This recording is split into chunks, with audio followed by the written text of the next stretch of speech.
ನಾವು ಪ್ರತಿದಿನ ಬದುಕಿನಲ್ಲಿ ಬಳಸುವ ಸಾಧನಗಳನ್ನು ಒಮ್ಮೆ ತಲೆ ತಗ್ಗಿಸಿ ಯೋಚಿಸಿದರೆ ಎಷ್ಟು ಅದ್ಭುತ. ರೈತನ ಕೈಯಲ್ಲಿ ಇರುವ ಹೊಲದ ಸಾಧನವೇ ಅವನಿಗೆ ಅನ್ನ ಕೊಡಿಸುವ ಆಯುಧ. ವಿದ್ಯಾರ್ಥಿಯ ಕೈಯಲ್ಲಿರುವ ಪುಸ್ತಕವೇ ಅವನಿಗೆ ಜ್ಞಾನ ತರುವ ಆಯುಧ. ಕಾರ್ಮಿಕನಿಗೆ ಯಂತ್ರ, ಚಾಲಕರಿಗೆ ವಾಹನ, ಬರಹಗಾರನಿಗೆ ಪೆನ್, ವೈದ್ಯನಿಗೆ ಸ್ಟೆಟಸ್ಕೋಪ್, ಎಲ್ಲವೂ ಒಂದೊಂದು ಆಯುಧ. ಇಂತಹ ಸಾಧನಗಳಿಗೆ ನಮಸ್ಕಾರ ಮಾಡುವುದೇ ಆಯುಧ ಪೂಜೆ.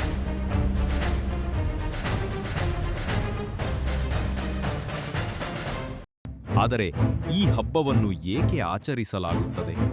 ಇದರ ಹಿಂದೆ ಇರುವ ಪೌರಾಣಿಕ ಕಥೆಗಳು ಯಾವುವು? ಯಾವ ದೇವತೆಗಳನ್ನು ಆರಾಧಿಸುತ್ತೇವೆ?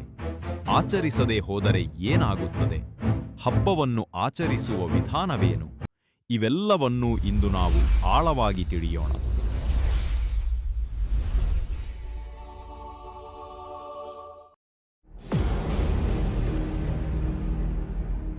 ಆಯುಧ ಎಂಬ ಶಬ್ದವನ್ನು ಕೇಳುತ್ತಿದ್ದಂತೆ ನಮ್ಮ ಮನಸ್ಸಿಗೆ ಬಂದೋದು ಕತ್ತಿ, ಬಿಲ್ಲು, ಗದೆ, ಅಸ್ತ್ರಗಳು. ಆದರೆ ಭಾರತೀಯ ಸಂಸ್ಕೃತಿಯಲ್ಲಿ ಆಯುಧ ಅಂದರೆ ಕೇವಲ ಶಸ್ತ್ರಾಸ್ತ್ರವಲ್ಲ. ಪ್ರತಿಯೊಬ್ಬನ ಬದುಕನ್ನು ಸಾಗಿಸಲು ಸಹಾಯ ಮಾಡುವ ಸಾಧನವೇ ಅವನ ಆಯುಧ.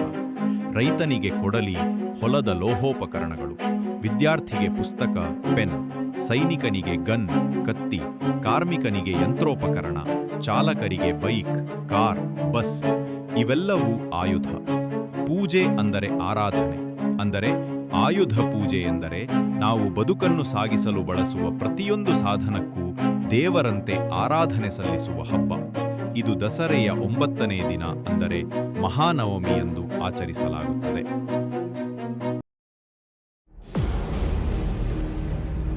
ಭಾರತೀಯ ಸಂಸ್ಕೃತಿಯಲ್ಲಿ ನಾವು ದೇವರನ್ನು ಪೂಜಿಸುತ್ತೇವೆ, ನದಿ ಬೆಟ್ಟಗಳನ್ನು ಪೂಜಿಸುತ್ತೇವೆ, ಸೂರ್ಯ ಚಂದ್ರರನ್ನು ಪೂಜಿಸುತ್ತೇವೆ.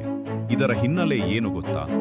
ಪ್ರಕೃತಿಗೂ, ಶ್ರಮಕ್ಕೂ, ಸಾಧನಗಳಿಗೂ ಕೃತಜ್ಞತೆ ತೋರಿಸುವುದು. ಮಾನವ ಶ್ರಮಕ್ಕೆ ಜೊತೆಯಾಗಿ ನಿಂತಿರುವ ಉಪಕರಣಗಳನ್ನು ದೇವರ ರೂಪವಾಗಿ ಕಾಣುವ ಪರಂಪರೆ.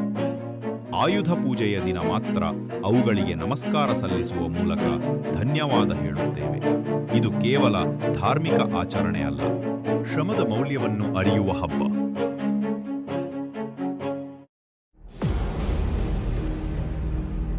ದೇವಿ ದುರ್ಗಾ ಮಹಿಷಾಸುರನ ವಿರುದ್ಧ ಯುದ್ಧಕ್ಕೆ ಸಜ್ಜಾದಾಗ ಎಲ್ಲ ದೇವತೆಗಳು ತಮ್ಮ ತಮ್ಮ ಆಯುಧಗಳನ್ನು ಅವಳಿಗೆ ನೀಡಿದರು.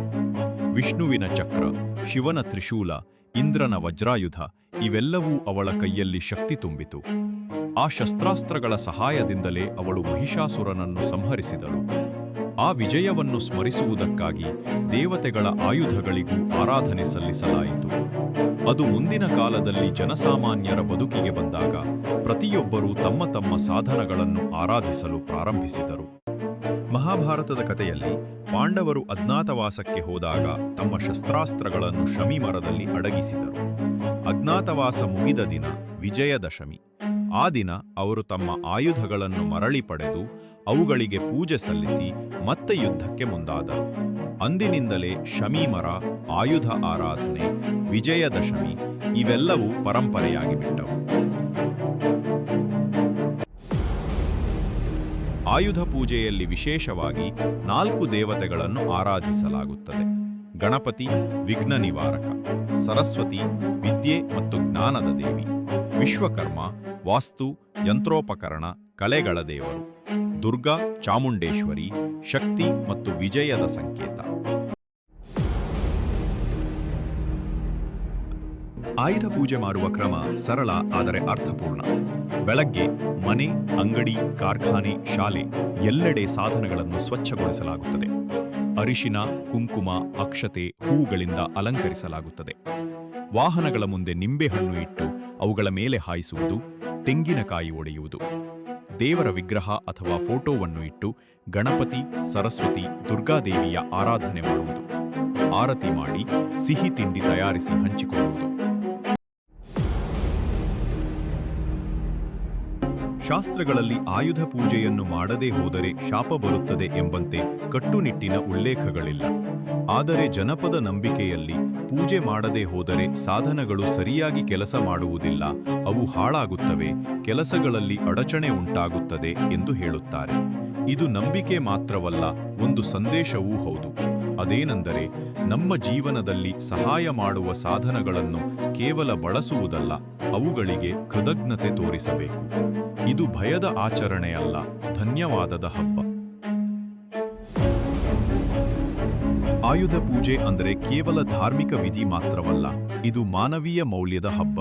ನಮ್ಮ ಜೀವನವನ್ನು ಸುಗಮಗೊಳಿಸುವ ಸಾಧನಗಳಿಗೂ ಕೃತಜ್ಞತೆ ತೋರಿಸುವ ದಿನ.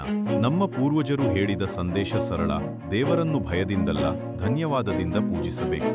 ಅದಕ್ಕಾಗಿಯೇ ರೈತನಿಂದ ಎಂಜಿನಿಯರ್ವರೆಗೆ, ವಿದ್ಯಾರ್ಥಿಯಿಂದ ವ್ಯಾಪಾರಿವರೆಗೆ ಪ್ರತಿಯೊಬ್ಬರೂ ತಮ್ಮ ತಮ್ಮ ಆಯುಧಗಳಿಗೆ ನಮಸ್ಕಾರ ಮಾಡುತ್ತಾರೆ. ಇದು ಕೇವಲ ಪೂಜೆಯಲ್ಲ, ಶ್ರಮಕ್ಕೆ ಗೌರವ ತೋರಿಸುವ ಸಂಸ್ಕೃತಿ. ನಿಮ್ಮ ಜೀವನದ ಪ್ರತಿಯೊಂದು ಸಾಧನ ಸಹಕಾರಿಯಾಗಿರಲಿ, ನಿಮ್ಮ ಶ್ರಮಕ್ಕೆ ಸದಾ ಫಲ ದೊರಕಲಿ.